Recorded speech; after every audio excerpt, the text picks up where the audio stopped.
Welcome back to the Chart Your Bible Study course. You've just watched the recap of Step 3, a main topical study. In that one, I showed you the beginnings of my final chart showing the talking text along with my main topical study. And then you read the next section, Step 4, Supplementary Studies, on pages 105 to 119. And that's what we're going to look at today. So let's start with this prayer from Psalm 119:34. Give me understanding that I may observe thy law and keep it with all my heart. Well, you've just read Step 4, Supplementary Studies. That reading was quite analytical, wasn't it? I had to turn on some instrumental music with headphones on to drown out any background distractions while I read through it. I hope you did take time to look back at the book's charts on pages 106 to 111 as you read of the examples in the text. Today we'll be looking at a number of chart samples in the Charts ebook to view examples of the supplementary studies. But first, let's look at some reminders from the book's reading about finding and recording your supplementary studies. The two main types of textual studies are isolated and related. An isolated study refers to only one particular word or phrase in the segment, unrelated to anything else. Most of these are word studies, which normally come from an outside source, like a commentary. A related study, however, refers to more than one item in the text. While you're just learning the chart method, it's best that you just focus on the related studies in the text. In fact, that's what you'll mostly be discovering even after this chart method becomes more ingrained. Another reason that I prefer focusing on just the related ones is that the isolated ones, because they're usually coming from an outside source, tend to take up more room on your chart. Space to name your outside source plus the insight that you're writing. Normally, it's hard to keep it brief. In fact, because of the space issue, if ever you do want to include an isolated study, I recommend just using the back of the chart and referring to it on the front near its word or its phrase in the talking text. And then you're not limited to a small space when it's on the back of the chart. Next in the book was the list of varieties of related studies that are shown in the text, each one giving examples, most of which are on the charts provided in the book's reading section. There's context before and after, general paragraph content, word and topical studies, setting, and that includes persons, time, places, and events, and then laws of composition, which you'll remember from Chapter 1. But let's just stop here and refresh our memories about what those laws of composition are. From Chapter 1, here they are. Radiation, which points to a central truth or person. Repetition, underscores importance. Progression, stirs up and persuades. Climax, fulfills and brings on decision. Contrast makes an idea sharper and clearer, and cruciality shows the critical nature of something.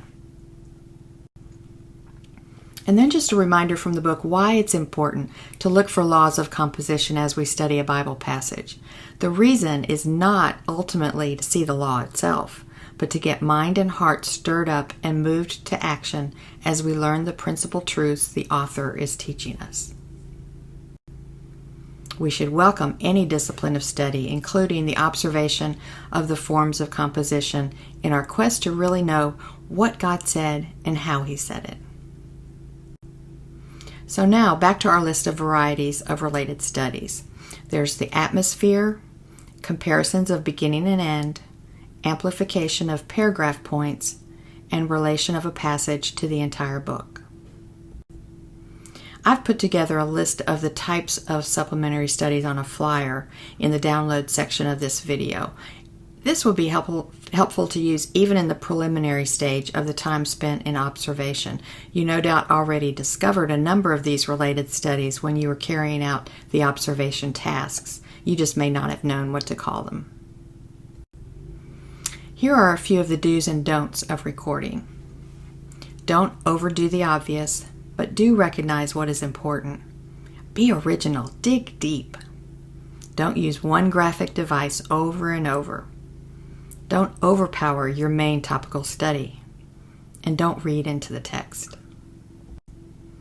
Before we dive into the charts ebook to view examples of supplementary studies, I thought you'd like to see these charts that are examples of analytical charts in two of Dad's other books. This one is a study of Acts 1, 1 to 14. That's from the book Acts, an Inductive Study. It's now out of print at Moody Publishers, but it was originally titled Acts, an Independent Study, and it's now available only electronically at logos.com. The chart and the next one are in the download section of this video if you'd like to print them out to study them up close. The supplementary studies are easy to view here, as is the main topical study. And here's the bottom portion of that chart. Just wanted to point something out in that very low margin. Keep in mind that since this was used as an example of the analytical chart method, there's a numbering system that you'll see on this chart with the key to 6 numbers at the bottom, labeling each of the main sections of the chart. Those numbers you'll see throughout the chart that will not make sense until you realize that they correspond to that key at the bottom. I'm not sure why the master title at the top is not centered above the chart, nor why the scripture reference is below it and not at the very top, centered as we were taught in class. This could have been done in the very early stages of developing the method when Dad used to place them at the top left. I really don't know. I enjoyed studying this chart because it reminded me that it's okay to use a numbering system for lists in the talking text, as you can see here in this first paragraph. We are just restricted from adding any wording that's not in the scripture text. Our own wording and paraphrasing is to be kept outside of the frame in the margins. This is the other example found, the chart example found in another of his books, Jensen's Bible Study Charts.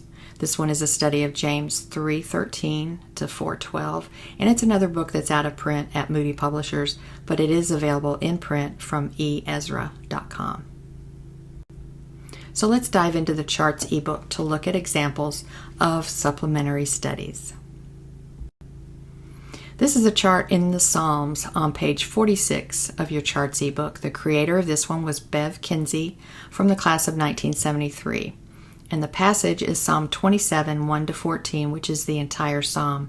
And that reminds me, when your segment is an entire chapter of a book, you should always show the verses in the reference section at the top rather than simply Psalm 27. I've circled a supplementary study to view. It reads, Lord is light, salvation, perfect, glorious, good, and faithful. And I would call this a radiation type of study because it's pointing to a central person, the Lord. So here we can see the related words in the text that connect with her study on the right. The first 2 bullets come from the first verse, light and salvation. It's in a yellow pen, so it's hard to read. Perfect and glorious are from incomparable perfections and glory in the text, nearly across from it. The word good is from the text, I will see his goodness to me. And faithful is, I believe, from the words, he will come and save you in the text. And one thing to point out here is that you'll want to show the points in your supplementary study as close across from the related text as possible. And you also don't need to add anything graphically to those related texts inside your talking text. But of course, if you like to and it makes sense, then do it. You could highlight with colored pencils each of those words, etc. But it's definitely not necessary. I do like how she connected the points graphically along the right column using a line connecting the dots. If she hadn't used the line though, it still would have been obvious because of the same color blue pen that she used, and she also wrote in cursive.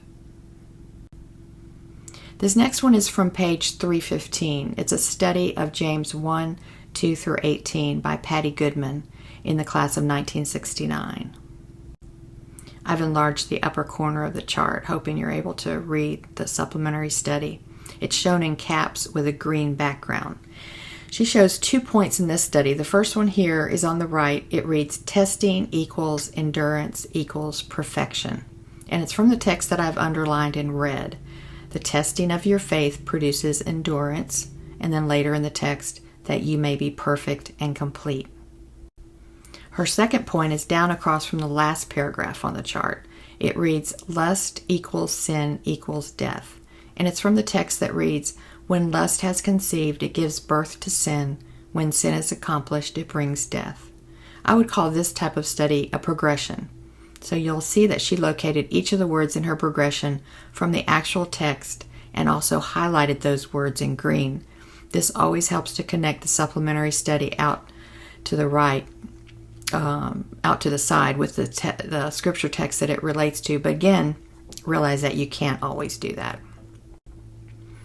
The next one is on page 345. It's a study of 2 Peter 1, 2 through 16 by Margaret Jones in the class of 1980. This type of supplementary study is always easy to see because of where it's located. It's the context before and after. So in this one, Margaret shows in the upper left corner using a diagonal line from the corner of the box the context of the scripture text before hers. And it reads, "Simon Peter speaks of Christ." And then she shows in the lower right corner with a line drawn diagonally what the context is of the scripture verses following her segment. And it reads, "God the Father speaks of Christ." This one shows the entire chart again with the context before and after circled. The next chart is on page 216, a study of Galatians 1, 1 through 17 by John Corcoran, class of 1968. John chose to show the various ways that Paul referenced himself in this segment of the scripture. And there are 4 references. He begins on the far right with the name Paul, underlined, and below it boxed in the word apostle. The first reference is in verse 1, Paul, an apostle. Looking at the next 2 here, John has drawn a line with an arrow to each subsequent word describing Paul. The next one is servant, again boxed in like apostle was. And that one comes from the text, servant of Christ. The third point in this study is the word persecutor. And the text is, "I persecuted the church of God." Notice throughout that John has used the same color shading inside the talking text to help connect it with the supplementary study. And then here's the final point in the last paragraph, the word preacher from the text, "I might preach." So looking at the full chart again, showing each of the points in John's study, notice that we're never concerned about finding a reference in each of the paragraphs of the segment. That's only necessary when doing the main topical study. Our supplementary studies can be in any of the paragraphs, even sometimes multiple ones in the same paragraph. Here, John found one reference to Paul in the first paragraph and one in the second paragraph. And then there were 2 of them in the third and final paragraph. Okay, one final chart review. This one is on page 239, a study of Ephesians 4, 1 to 24 by George McLahan in the class of 1976. Now I know it looks busy, but we'll be able to zoom in to find the good stuff. Before we zoom in though, notice for a moment his main topical study. You'll see that his master title is Renewing Our Minds, and the first paragraph point reads, "In the hope of his calling." The second one, "In the knowledge of his Son." And thirdly, "In the truth of his teaching." It's all about renewal. And now we're ready to zoom in. This study amplifies the paragraph points that we just looked at, the idea of renewal. Looking at the talking text, I've underlined it in red. The first reference is unity of the Spirit. And notice, and so he worded this one, renewal through unity. Notice that he placed it as close as he could to the text reference, but it's not directly across from it due to the large first paragraph point. The next one is worded on the left, renewal through maturation, with the text reading, "We are to grow up in all aspects up unto him." And the one just below it is renewal through transformation, with the text reading, "Rid yourselves of the old self." And I just wanted to point out something that you'll see on some of the charts in the ebook. A vertical line of 5 numbers with 5 as the highest number penciled in. Do you see that there? Can you guess what that is? It's my dad's grading system, grading on a scale of 1 to 5. The first grade stands for the main topical study. The second is a grade on observations, including supplementary studies. The third one is textual recreation, your talking text. The fourth one is originality. And the fifth one shows a grade for clarity. So just for this chart, George received the highest marks. And just one last study from George's chart. You'll recall that one of the areas that you read about in the book for recording your studies is a vertical column on either side of the frame. His study involved our Christian walk. And since the first 2 paragraphs described how to walk in a worthy manner, he did not divide the column by paragraph, but he extended that section of the column to show it. The final paragraph described how to walk wrongly. So keep that in mind as you consider how and where to record your supplementary studies.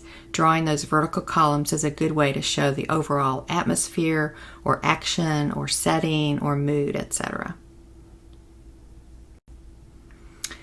All right, your assignment now is to do what you've just watched. Record your supplementary studies onto your final chart. And then when that's complete, watch the next video, a recap of Step 4 supplementary studies, to view the ones that I'm going to be recording on my chart. Our blessing today is from Romans 15:13. May the God of hope fill you with all joy and peace as you trust in Him, so that you may overflow with hope by the power of the Holy Spirit. See you on the next video.